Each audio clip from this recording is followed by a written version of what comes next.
Hello dear children, welcome back. Myself Rajiv Kumar. Dear children, आज इस video में मैं आपको सिखाऊंगा कि किसी मैट्रिक्स के इन्वर्स को कैसे हम लोग निकालते हैं.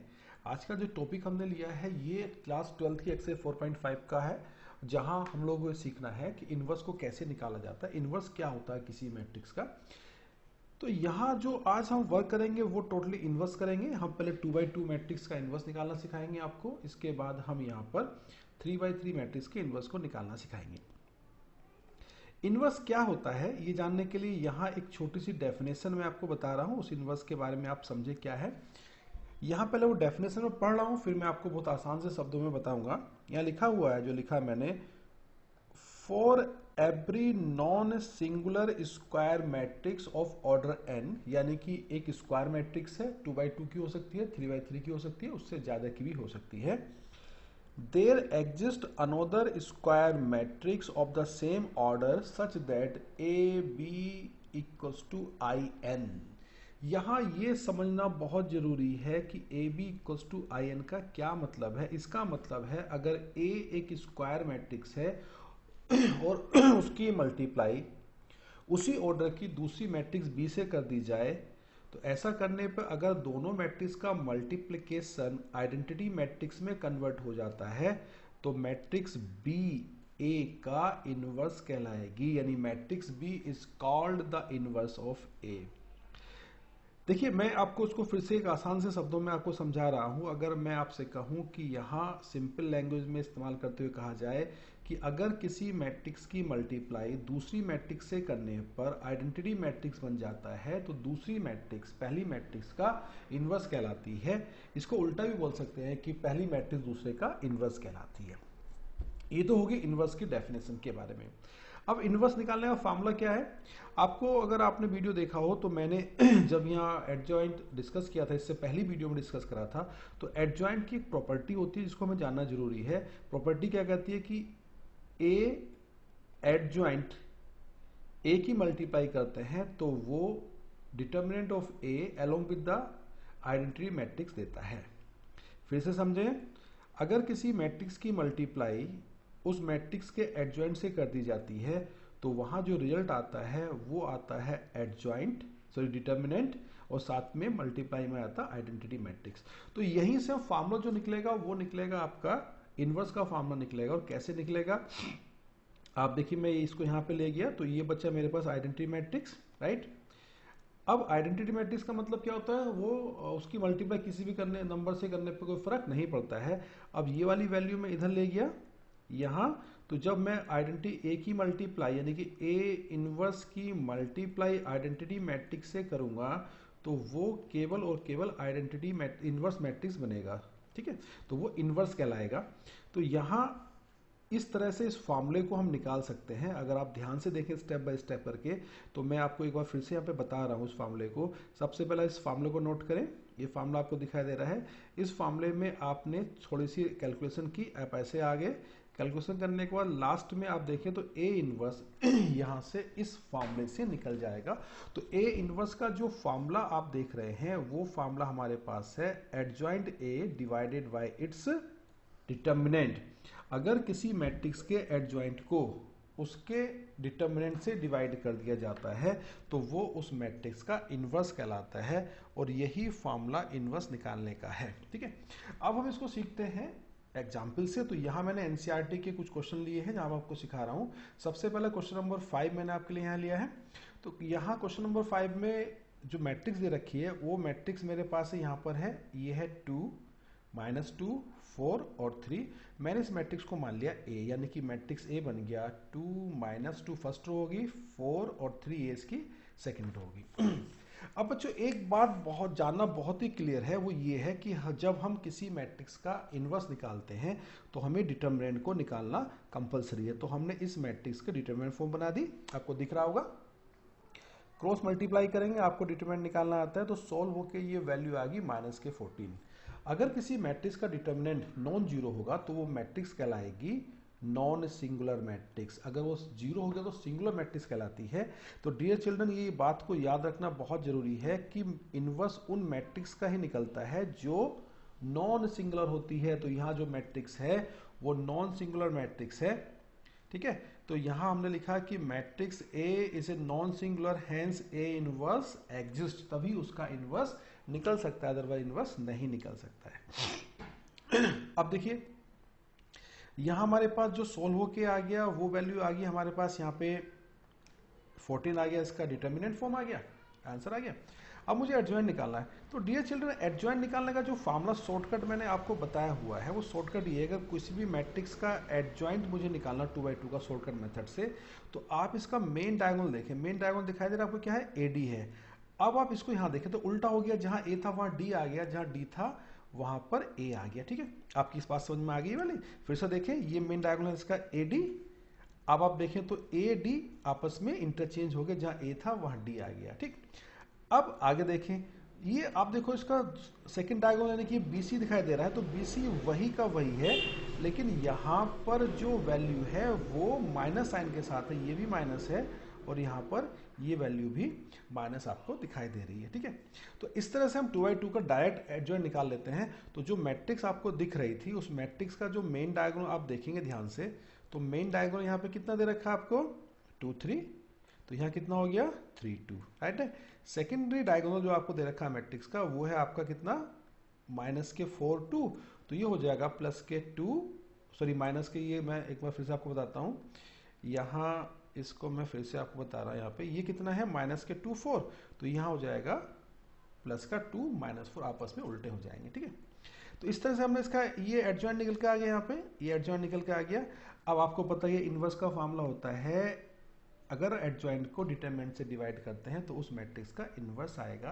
तो इस तरह से हमने इस मैट्रिक्स के इनवर्स को फाइंड कर लिया और सोल्व होके डियर चिल्ड्रन जो आंसर यहाँ पे आया है वो आया है 1/14 3 2 -4 और 2 वैल्यू का, यानी गिवन मैट्रिक्स का 2/2 का हमने इनवर्स निकाल लिया, आसान तरीके से निकाला। आप इसको दूसरे ढंग से भी निकाल सकते हैं, पहले माइनस निकाल सकते हैं, कोफैक्टर्स निकाल सकते हैं, तो उसका एडजॉइंट निकाल सकते हैं।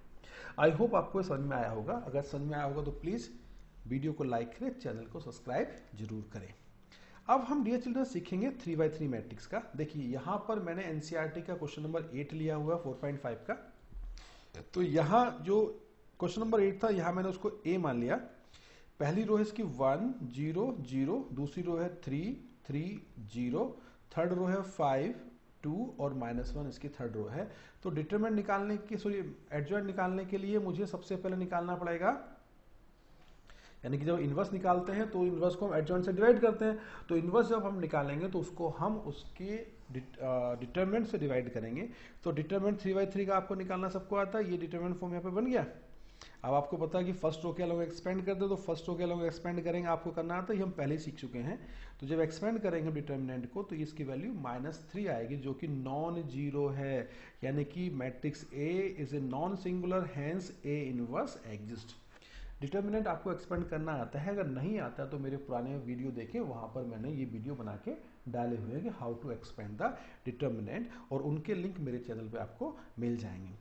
तो हमने यहाँ जो निकाला है वो निकाल लिया है इसका डिटर्मिनेंट, और डिटर्मिनेंट सोल्व होके आ गया -3, राइट। अब यहां पर निकालने से रह गया हमारे पास कोफैक्टर्स।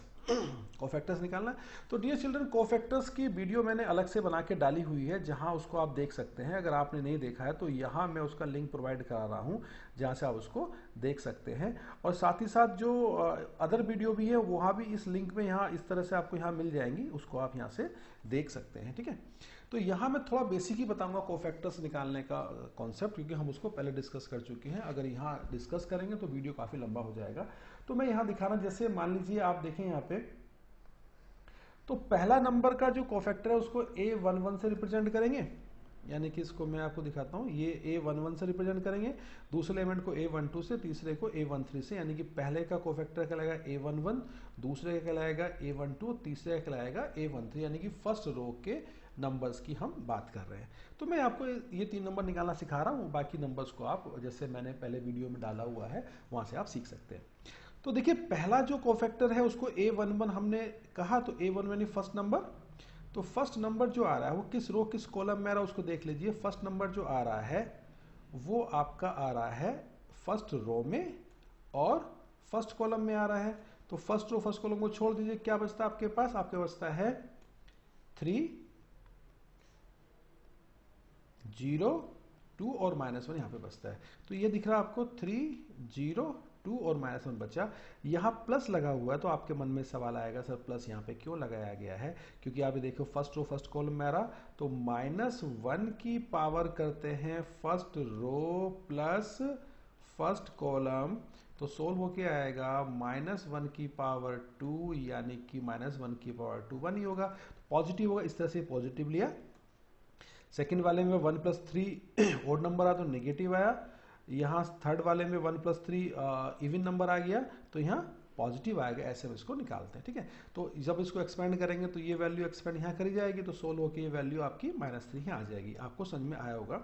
अब मैं एक नंबर सेकंड नंबर का जो कोफैक्टर्स है उसको हम रिप्रेजेंट कर रहे हैं A12 से। तो सेकंड नंबर कहाँ पे आ रहा है ये देखिए आप, सेकंड नंबर जो आ रहा है फर्स्ट रो में आ रहा है और साथ ही साथ सेकंड कॉलम में आ रहा है। तो जो नंबर बचते हैं यहाँ फर्स्ट और सेकंड कॉलम को छोड़कर वो बचता है 3 0 5 और -1, वो आपके यहाँ मौजूद है। तो इस तरह से इस वैल्यू को कैलकुलेट कर लिया जाएगा। आई होप बाकी कोफैक्टर्स आप निकाल लेंगे, जैसे मैंने आपको बताया आप निकाल लेंगे, क्योंकि इसको मैं आपको पहले ही सिखा चुका हूँ। अब यहाँ सारे कोफैक्टर जब इकट्ठे हो जाएंगे, यहाँ पे सब सारे कोफैक्टर इकट्ठे हो जाएंगे, तो यहाँ उसका एडजॉइंट हम जब निकालेंगे, तो मैं यहाँ नीचे आया था एडजॉइंट निकालने के लिए। आप देखिए यहाँ पर जो वैल्यू है ये वैल्यू है A11 की, ये A12 है, ये A13 है, A21, A22, A23, A31, A32 और A33 वैल्यू यहाँ पर मौजूद है। ये ट्रांसपोज लगा हुआ है। ट्रांसपोज का मतलब होता है कि रो को कॉलम में कन्वर्ट कर देंगे। आप देखिए तो पहली रो जो है आपकी वो पहला कॉलम बन जाएगी, दूसरी रो जो आपकी है वो आपके देखिए दूसरा कॉलम बन गया, और तीसरी रो जो आपकी है 003 वो थर्ड कॉलम में कन्वर्ट हो गया। इस तरह से हम एडजॉइंट निकाल लेते हैं।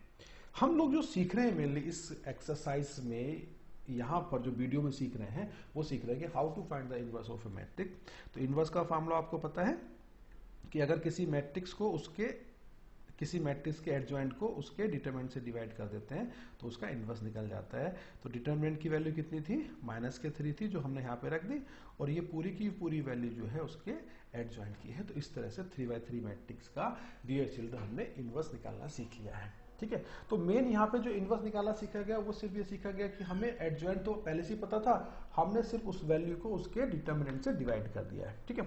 आई होप आपको समझ में आया होगा। अगर आपको समझ में आ रहा है तो प्लीज वीडियो को लाइक करें, चैनल को सब्सक्राइब जरूर करें, साथ ही साथ इसको शेयर जरूर करें ताकि अन्य बच्चे भी इसका फायदा उठा सके। अब मैं आपको बता रहा हूँ इसकी इंपॉर्टेंट प्रॉपर्टीज। ये इंपॉर्टेंट प्रॉपर्टीज जो है आपको जानना बहुत जरूरी है। देखिए पहली प्रॉपर्टी जो है, यहाँ हम जो सीखना चाह रहे हैं इसकी प्रॉपर्टीज के बारे में, उसको एक एक करके बता रहा हूँ। ये प्रॉपर्टीज मैंने यहाँ पे लिखा हुआ है, ठीक है। तो पहली प्रॉपर्टी जो इसकी है, देखिए अगर हम इनवर्स का इनवर्स निकालेंगे तो वापस वही मैट्रिक्स बन जाएगी, ठीक है। इनवर्स का इनवर्स निकालेंगे तो वापस वही मैट्रिक्स बन जाती है, ठीक है।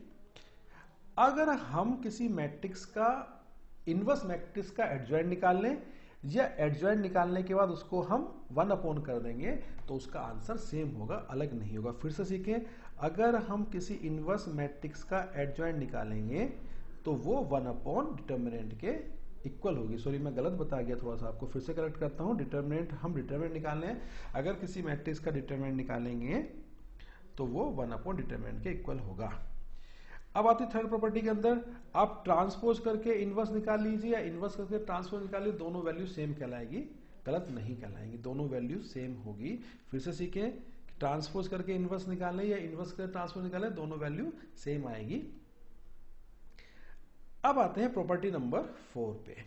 देखिए प्रॉपर्टी नंबर 4 टोटली डिपेंड करती है कि आप कांस्टेंट निकाल के इनवर्स निकालें या इनवर्स निकाल के कांस्टेंट को आप बाहर निकालें या ना निकालें, आप पे डिपेंड करेगा। तो यहां मैं आपको बताता हूं, जैसे ये k एक कांस्टेंट वैल्यू कॉमन निकल सकती है, कॉमन निकालें तो ठीक है, नहीं तो क्या करेंगे आप इसका इनवर्स निकाल लेंगे और k अपने आप 1 में आ जाएगा, यानी कि वो वैल्यू 1 में चली जाएगी, इनवर्स वहीं पर रह जाएगा, ठीक। आइडेंटिटी मैट्रिक्स का इनवर्स सेम होता है, उस पर कोई फर्क नहीं पड़ता है, उसकी वैल्यू पे कोई अंतर नहीं आता है। प्रॉपर्टी नंबर 6 पे आते हैं। आप इनवर्स का एडजॉइंट निकालें या एडजॉइंट निकालें, इनवर्स निकालें, दोनों सेम होते हैं। दोनों की वैल्यू जो आती है वो मैट्रिक्स को उसके डिटरमिनेंट से डिवाइड करके बन जाती है। ये इसकी प्रॉपर्टी नंबर 6 है। आप फिर से इसको समझें, अगर हम इनवर्स का एडजॉइंट निकालें या एडजॉइंट का इनवर्स निकालें, सेम होता है। और हमें अगर डायरेक्ट से कैलकुलेट करना हो तो वे a अपॉन डिटरमिनेंट a होता है, इसकी प्रॉपर्टी आती है।